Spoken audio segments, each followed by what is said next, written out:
Hello, algebra students. Mr. Lawrence here, and I'm trying to speak up because some people have mentioned that the volume has been a little bit quiet. Hopefully this does the trick, although, I think Caitlin Martin said she just took her headphones out and turned the computer's volume up, and that worked pretty well, so maybe you can give that a try too. All right, pardon me, still can't shake this cough. We're going to do some current problems. Actually, we're going to do one, and I'm going to talk a little bit about time, and then you have a video quiz. All right, so the first current problem is, Susie flew an airplane 400 miles into a headwind. Hey, that's a distance, right? I'm going to mark that with a D. For baby and me. All right, miles into a headwind.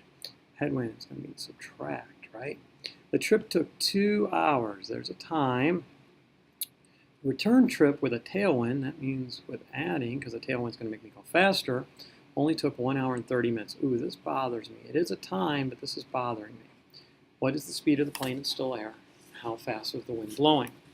Okay, well, we gotta be careful here. I'll tell you what, let's go ahead and start setting things up, and then I'll go off on a tangent, and then we'll come back.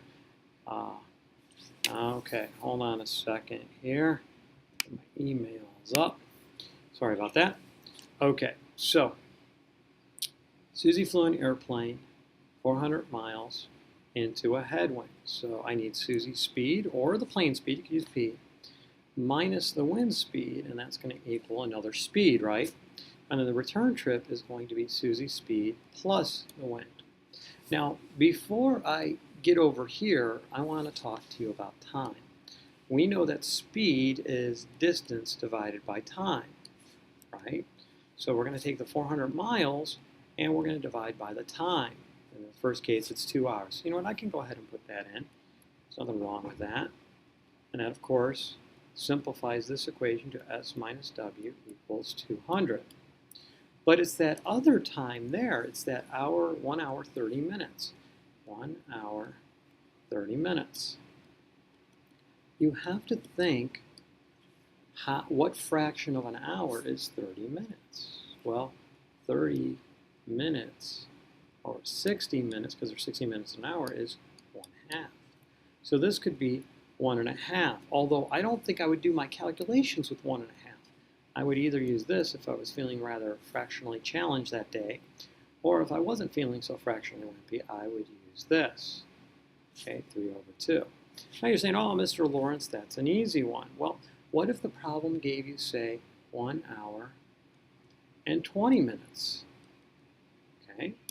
Well, it's the same idea. You have to put the 20 over the 60, get the fraction, and then you have 1 1/3, and then again, I like to go improper fraction, so 3 times 1 is 3, plus 1 is 4, and I'm dividing by 3.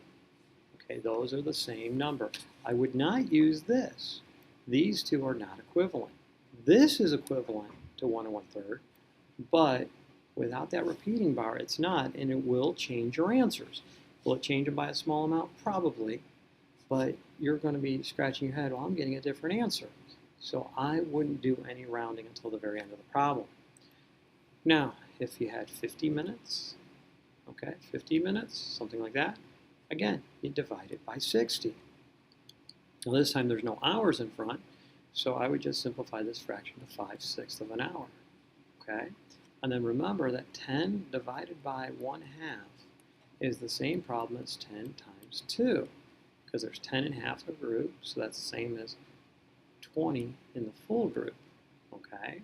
So if I'm going to divide by 5/6, maybe I have 100 divided by 5/6, or 100 divided by 5/6, that's the same problem as 100 times 6/5.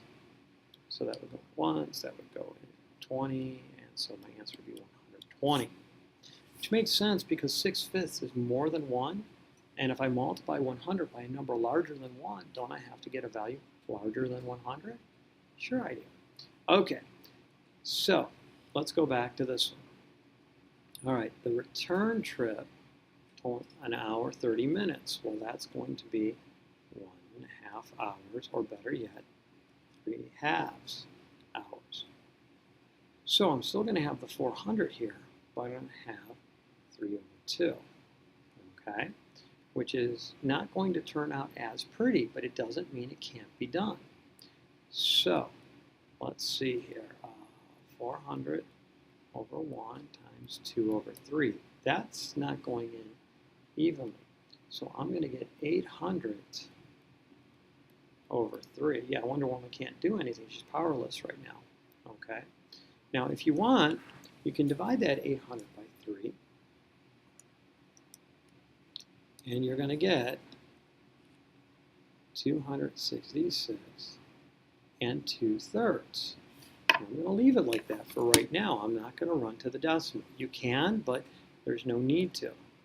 Okay, so now I'm getting ready to add the two equations together. Using elimination, I'm going to get 2s, right, because s plus s is 2s. And then adding these two together, I'm going to get 466 and 2/3. Now, I don't like to do my operations like this, so I'm going to do 466 times 3, and I'm going to add 2, and I'm going to get 1,400 over 3. Dividing by 2 is the same as multiplying by a half. Okay, so S is going to equal, now Wonder Woman can do something because she can go into there once and into there 700 times. So I'm going to get 700 over 3, which doesn't really make a whole lot of sense to me as a speed.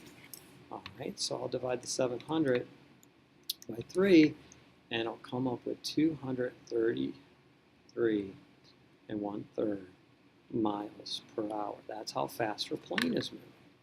Okay, so I have 233 and 1/3 minus W equals 200. Why did I choose this equation? Because I thought it would be easier to work with the 200.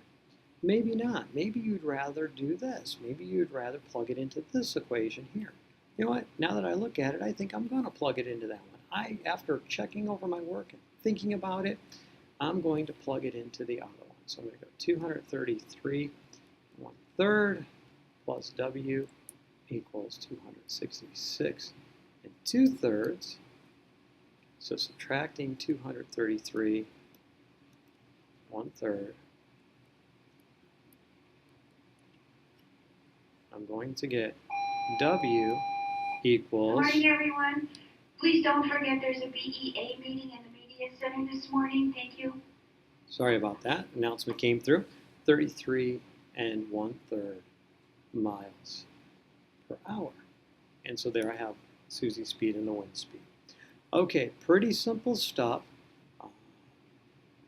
Let's try the video quiz now. Stan jogged 6 miles in 45 minutes with the wind at his back. The return journey with the wind in his face took 1 hour and 15 minutes. What was Stan's speed in still air? So you're going to have to convert this time and this time so that they're only in hours. And again, on the second one, I would use an improper fraction. All right, that's it for the video. Mr. Lawrence signing off. Have a good night, everybody.